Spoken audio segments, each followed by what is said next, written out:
Judge Tanya Chutkan has denied the Trump team's motion to subpoena missing J6 records.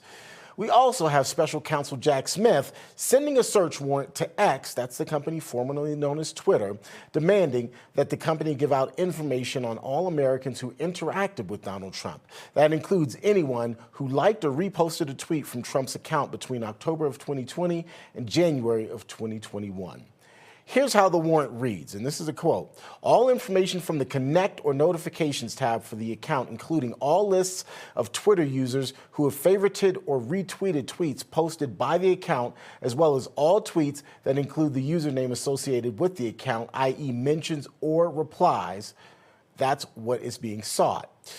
Well, we now also are learning that a New York appeals court has reinstated the gag order against former President Trump.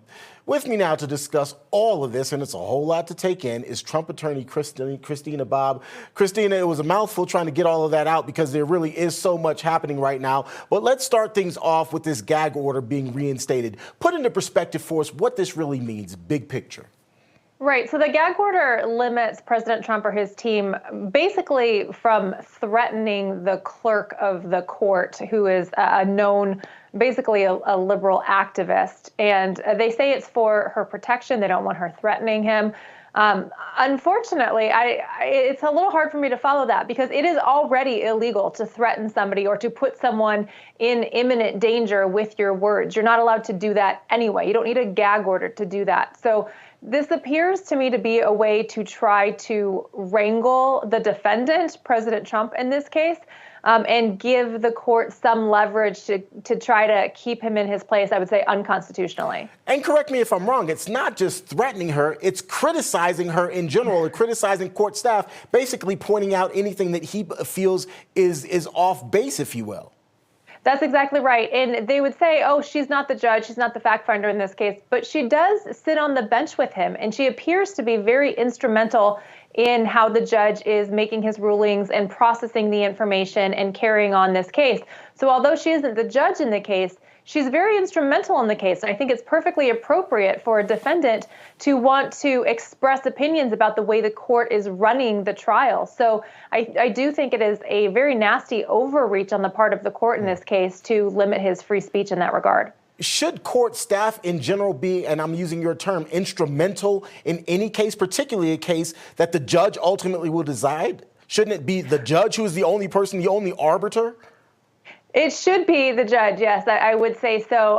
It's not uncommon for judges to rely heavily on clerks, so okay. I won't go that far. But yes, you're right. I mean, the fact that she's sitting on the bench close to him, you know, it's questionable. I would say it's enough to allow President Trump to criticize her.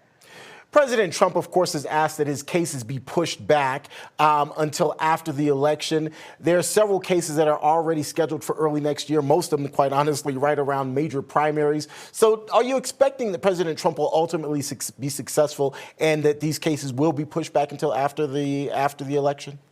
Well, they should. I mean, these cases are very clearly election interference. I mean, you had originally Alvin Bragg in New York and then Judge Chutkan in Washington, D.C., and also Fani Willis all wanted their trial to start on Super Tuesday, and they had to kind of horse trade for who got that date. Ultimately, it was Judge Chutkan, and then Fani Willis found a different election day to put her case on. So, you know, I don't know if the team will be successful pushing it back past the election. I hope they are, but I do think it will get extended.